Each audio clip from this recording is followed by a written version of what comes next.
வணக்கம் நண்பர்களே. நம்ம பல சித்தர்களோட வாழ்க்கை வரலாறுகளை பார்த்துட்டு வரோம். இதுல ஒருத்தர் சாக்கடையிலேயே வாழ்ந்திருக்கிறார் அப்படின்னா நம்ப முடியுமா நம்மளால? சாக்கடை தண்ணி தான் குடிச்சிருக்காரு, சாக்கடை தண்ணீர் தான் குடிச்சிருக்காரு. இது எல்லாமே உண்மையாலுமே நடந்த சம்பவம். அந்த மகானை பத்தி தான் நம்ம இந்த பதிவுல பார்க்க போறோம். பழனி மலையில நிறைய சித்தர்கள் உருவாகியிருக்காங்க. நிறைய சித்தர்களை முருகப்பெருமான் ஆட்கொண்டு அருள் புரிஞ்சிருக்காங்க. அந்த வகையில பழனி முருகரவே தனக்குள்ள ஆட்கொண்ட மகானை தான் நம்ம இதை பத்தி பார்க்க போறோம். இந்த சேனலை சப்ஸ்கிரைப் பண்ணிக்கிங்க.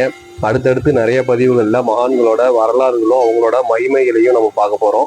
இதுல சாக்கடை சித்தர் அப்படின்னு அன்போட மக்களால் அழைக்கப்படுற ஒரு மகானை பத்தி தான் நம்ம இதுல பார்க்க போறோம். ஐயா எங்கிருந்து வந்தார் அப்படின்னு யாருக்குமே தெரியாது. ஆரம்ப காலத்துல ஒரு கோடாரியை மட்டும் கையில வச்சுக்கிட்டு பழனி மலைக்கு வந்திருக்கிறாங்க. அங்க இருக்கிற கடைகள்ல ஹோட்டல் கடைகள்ல விறகு ஒடிக்கிற தொழில் வந்து அவர் பார்த்துருக்குறாங்க. அடுப்பு எரிக்கிறதுக்காக போட்டிருக்க விறகுல உடச்சு கொடுப்பாங்க. அதனால வர வச்ச அமௌண்ட்டை வச்சு அவர் சாப்பிட்டுக்கிட்டு அங்கேயே சாலை ஓரங்களில் தங்கிக்கிட்டு இருந்திருக்கிறாரு. ஒரு நாள் அவர் அப்படி இருந்துட்டு இருக்கிறப்போ அவரோட கோடாரி திருடு போயிருது. அவர் தூங்கி எழுந்து பாக்குறப்போ அவர் கோடாரியே காணாம். அப்போ ஒரு வைராக்கியத்துல முருகர் மலையை பார்த்த வாக்குல ஐயா அந்த இடத்துலயே ஒரு இடத்துல உட்காந்துடுறாங்க. அப்போ உட்கார்ந்தவர் தான் அங்கதான் அவரோட வாழ்க்கையே மாறுது.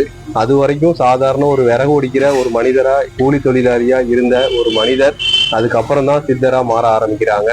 அந்த வாழ்க்கை பயணம் அதுக்கப்புறம் மாற ஆரம்பிக்குது. முருகப்பெருமான் அவர் ஆட்கொண்டு அருள் புரியுறாங்க. தவம் எத்தனை நாள் உட்கார்ந்த இடத்துலயே உட்கார்ந்துருப்பாரு அப்படின்னு மக்கள் சொல்றாங்க. ஐயா இது மாதிரி கையை வந்து பதிச்சுதான் நிலத்துல உட்காருவாரு. குத்த வச்ச மாதிரி இப்படி பதிச்சு உட்காருவாங்க. அப்படி உட்கார்றத பாக்குறப்ப ஒரு கம்பீரமா இருக்கும் அப்படின்னு சொல்றாங்க. அதை பார்த்த பல பக்தர்கள் ஆரம்ப காலத்துல அவர் மகான் சித்தர் அப்படிங்கிறது தெரியாம அலட்சியமா அவரை பொருட்படுத்தாம அவர் கண்டுக்காம இருந்திருக்காங்க. ஆனா நாட்கள் போக போக அவரோட வாழ்க்கையை அந்த எளிமை முறையில பாக்குறப்போ அவரு படன நிறைய மகிமைகளையும் அதிசயங்களையும் கண்முன்னே பாக்குறதுக்கு அப்புறம் தான் மக்களுக்கு வந்து அவர் மேல பக்தியும் அவரு கடவுள் அப்படிங்கிற சித்தர் அப்படிங்கிற ஒரு நிலையை அடைஞ்சிட்டார் அப்படிங்கிறதையும் உணர்றாங்க. ஐயா வந்து அந்த ஒரு இடத்துல உட்கார்ந்தார் அப்படின்னா நாள் கணக்குல உட்காந்துருப்பாராம். எவ்வளவு வெயில் அடிச்சாலும் அந்த இடத்துல அப்படியே உட்காந்து மழையை பார்த்த மாதிரியே உட்காந்துருப்பாருங்களாம். அதே மழையே பெஞ்சதுனாலும் எவ்வளவு இடி இடிச்சதுனாலும் எவ்வளவு குளிர் காலத்திலயும் அந்த இடத்துல உட்கார்ந்தாரு அப்படின்னா அந்த இடத்துல அப்படியே உட்காந்துருப்பாராம். மணிக்கணக்கா உட்காந்துருப்பாராம். அது ஒரு சமாதி நிலை அப்படிங்கிற மாதிரி அப்படியே தியானத்துல உட்காந்துருப்பாருலாம். கண்ணை மூடிதான் தியானம் பண்ணணும், இல்ல கண்ணை விழிச்சும் தியானம் பண்ணலாம். அப்போ பக்தர்கள் கூட்டம் கொஞ்ச நாள் போக போக இவர் சித்தர் அப்படின்னு உணர ஆரம்பிச்சு ஐயாவை நெருங்க ஆரம்பிக்கிறாங்க. ஐயா யாரையுமே பக்கத்துல நெருங்க விட மாட்டாராம், விரட்டி விட்டுருவார் அப்படின்னு அங்கிருந்த மக்கள் சொல்றாங்க. ஐயாவை எல்லாரும் பாக்குறதுக்காக வராங்க. ஐயா அவ்வளவு சீக்கிரம் யாரையும் நேரா கண்ணால பார்க்க மாட்டாருங்களாம். யார்கிட்டையும் அதிகமா பேசவும் மாட்டாரு. மௌனமா தான் ஐயா இருந்திருக்கிறாங்க. ஐயா ஒருத்தரை நேரா மூஞ்சியை பார்த்துட்டாரு அப்படின்னா அவர் பார்வை பட்டதுனாவே அவங்களோட பாவங்கள் குறைஞ்சிரும், அவங்களோட வேண்டுதல் நிறைவேறிடும் அப்படின்னு பக்தர்கள் அவங்களோட அனுபவபூர்வத்துல சொல்லியிருக்கிறாங்க. ஐயா ஜீவசமாதி ஆகிற வரைக்கும் பழனி மலையில அடிவாரத்துல அந்த சாக்கடை பக்கத்துலதான் ஐயா தங்கி இருந்திருக்கிறாங்க. சாக்கடை தண்ணிய கையால அள்ளி குடிச்சிருக்கிறாரு. சாக்கடை தண்ணியை அள்ளிதான் மேல உடம்புல போட்டு குளிச்சிருக்கிறாங்க. ஆனா எந்த ஒரு துர்நாற்றமும் ஐயா மேல அடிச்சதே கிடையாது. அதுக்கு மாற்றாக சந்தனமும் குங்கும வாசம் வந்து அடிச்சிருக்குது. இதுதான் அவர் சித்தர் அப்படிங்கிறது மக்கள் உணர்றதுக்கூடிய ஒரு மிகப்பெரிய ஒரு வாய்ப்பா கிடைச்சிருக்குது. அதுக்கப்புறம் தான் மக்கள் அவங்களை வந்து உணர்றாங்க. ஏன்னா நம்ம ஒரு வீட்டுல நம்ம யூஸ் பண்ற கழிவு நீர் வந்து 2-3 நாள் தேங்கிருச்சுனாவே அதோட துர்நாற்றம் எவ்வளவு இருக்கும் அப்படின்னு எல்லாருக்குமே தெரியும். அப்படி பல வீடுகள்ல இருந்து வந்த சாக்கடை நீர்ல வந்து குளிச்சிருக்காங்க. அந்த தண்ணி அள்ளி குடிச்சிருக்காரு. அப்படிங்கிறப்போ அவருக்கு எந்த ஒரு பாதிப்புமே ஆகல உடம்புல. அவரு எந்த ஒரு துர்நாற்றமும் அவர் மேல வீசல. இது எவ்வளவு பெரிய ஒரு மகிமை பாத்தீங்களா? அப்போ அவர் எந்த நிலையில இருந்திருப்பாங்க, அவரோட தவசக்தி எந்த அளவுக்கு அதிகமா இருந்திருக்கு அப்படிங்கிறத இதுல இருந்துதான் மக்கள் உணர்ந்திருக்கிறாங்க. பகவான் யார்ட்டையும் அதிகமா பேசுனது கிடையாது. நாட்கள் ஆக ஆக பக்தர்கள் நிறைய வர ஆரம்பிச்சிருக்கிறாங்க. ஆனா பகவான் வந்து யார்ட்டையும் பேசுனது கிடையாது. யாரையும் அவ்வளவு சீக்கிரம் ஏறெடுத்து பார்த்ததும் கிடையாது. நிறைய பலகாரங்களும் சாப்பாடும் ஐயாவுக்கு வாங்கிட்டு வந்து வச்சிருக்காங்க. ஆனா பகவான் யார்ட்டையும் அதிகமா எதையுமே எடுத்தது கிடையாது. எப்பயாவது யார்த்தையாவது ஒருத்தர்கிட்ட அவருக்கு பிடிச்சதுன்னா மட்டும் ஒரு சாப்பாடு ஒரு கை 2 கை எடுத்து சாப்பிடுவாருங்களாம். ஆனா அதிகமா ஐயா வந்து சாப்பாட்டு பற்றட்டு தான் இருந்திருக்கிறாங்க. நான்வெஜ் வந்து பாத்தீங்கன்னா ஒரு பீஸ் 2 பீஸ் எடுத்துப்பாரு அப்படின்னு பக்தர்கள் சொல்றாங்க. இது மாதிரி எளிமையான முறையிலையும் ஒரே ஒரு வேஷ்டி மட்டும்தான் கட்டிக்கிட்டு வாழ்ந்துருக்கிறாங்க. எவ்வளவு குளிர் அடிச்சாலும் எவ்வளவு மழை அடிச்சாலும் அந்த சாக்கடைக்கு பக்கத்திலேயே தான் தங்கி இருந்திருக்கிறாங்க. வேற எந்த ஒரு ஆடம்பரமும் இல்லாம காசு பணம் எதையுமே கையில தொடாம முருகரை மட்டுமே நினைச்சு நித்தமும் முருகர் மேலேயே தியானம் பண்ணி ஐயா தவ வாழ்க்கையை மேற்கொண்டிருக்கிறாங்க. மௌனமான முறையில ஐயா எந்நேரமும் முருகரை நினைச்சு முருகர் மலையை திரும்பி உட்காந்து முருகரை பார்த்த மாதிரியே மலையில இருக்கிற முருகரை பார்த்த மாதிரியே தான் உட்கார்ந்து இருந்திருக்கிறாங்க.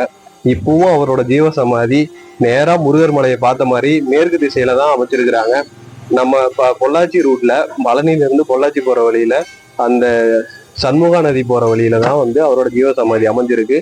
நம்ம இடுமன் மலையில இருந்து கொடைக்கானல் போற ரூட்ல போய் அதுல இருந்து நீங்க பொள்ளாச்சி ஜாயின் பண்ற ரூட்ல வரீங்க அப்படின்னா நீங்க ஐயாவோட ஜீவ சமாதியை பார்க்கலாம்.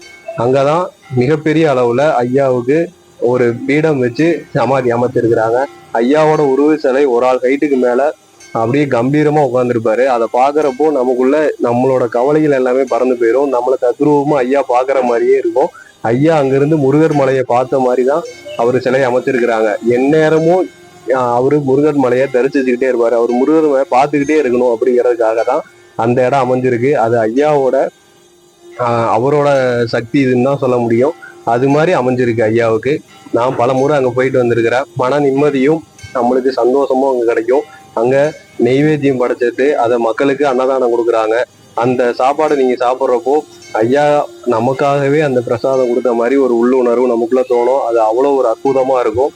அதை யாரும் மிஸ் பண்ணிடாதீங்க. பழனிக்கு நீங்க போறீங்க அப்படின்னா கண்டிப்பா கொடைக்கானல் ரூட் வழியா நீங்க பொள்ளாச்சி ஜாயின் பண்ற அவுட்ரு சாலையில போறீங்க அப்படிங்கிறப்போ நீங்க கண்டிப்பா ஐயாவோட சமாதியை நீங்க ரீச் பண்ணிடுவீங்க. சென்டர்ல தான் அமைஞ்சிருக்கு. கண்டிப்பா எல்லா பேரும் போய் ஐயாவை தரிசிங்க. முருகரை பார்த்துட்டு அப்படியே சாக்கடை சித்திர ஐயாவையும் பார்த்துட்டு வாங்க. நம்மளோட வாழ்க்கையில பல கர்மங்களை போகிற சக்தி ஐயா கிட்ட இருக்கு. நம்ம ஐயாட்ட வைக்கிற வேண்டியது எல்லாமே முருகர்கிட்ட டைரக்டா போய் ரீச் ஆயிடும். ஐயா எந்நேரமும் முருகரை பார்த்தபடியே அந்த இடத்துல உட்கார்ந்துருக்கிறாங்க. அவரோட ஜீவ சமாதியில பல அற்புதங்கள் நடந்துட்டு இருக்கு. மௌனமான முறையில நிறைய மக்களோட கவலைகளை ஐயா தீர்த்து வச்சுக்கிட்டு இருக்கிறாங்க. அவரை நீங்க நேரா போய் ஒரு தடவை பார்த்துட்டு வாங்க. அதுக்கப்புறம் உங்களோட அனுபவங்களை இந்த பதிவு கீழே நீங்க கமெண்ட்ல நீங்க சொல்லலாம். யாரெல்லாம் இந்த ஜீவ சமாதி போயிட்டு வந்திருக்கிறீங்களோ உங்களோட அனுபவத்தையும் நீங்க கமெண்ட்ல சொல்லலாம். இன்னும் பல ஆன்மீக தகவல்கள் உங்களுக்காக காத்துட்டு இருக்கு. அடுத்த பதிவுல பொடிமட்டை சாமிகள் அப்படின்னு மக்களால அன்போடு அழைக்கப்பட்ட திண்டுக்கல்ல வாழ்ந்த ஒரு சாமியை பத்தி தான் நம்ம பார்க்க போறோம். அவரு பேரு பிச்சை சாமிகள்னு சொல்லுவாங்க. இப்போ அவரோட ஜீவ சமாதி எங்க இருக்கு, எப்படி அவரு திண்டுக்கல்லுக்கு வந்தாரு, எங்கிருந்து வந்தாரு, அவரோட வாழ்க்கை வரலாறை பத்தி நம்ம அடுத்த பதிவுல பார்க்கலாம். இந்த சேனலை சப்ஸ்கிரைப் பண்ணிக்கிங்க. நன்றி நண்பர்களே.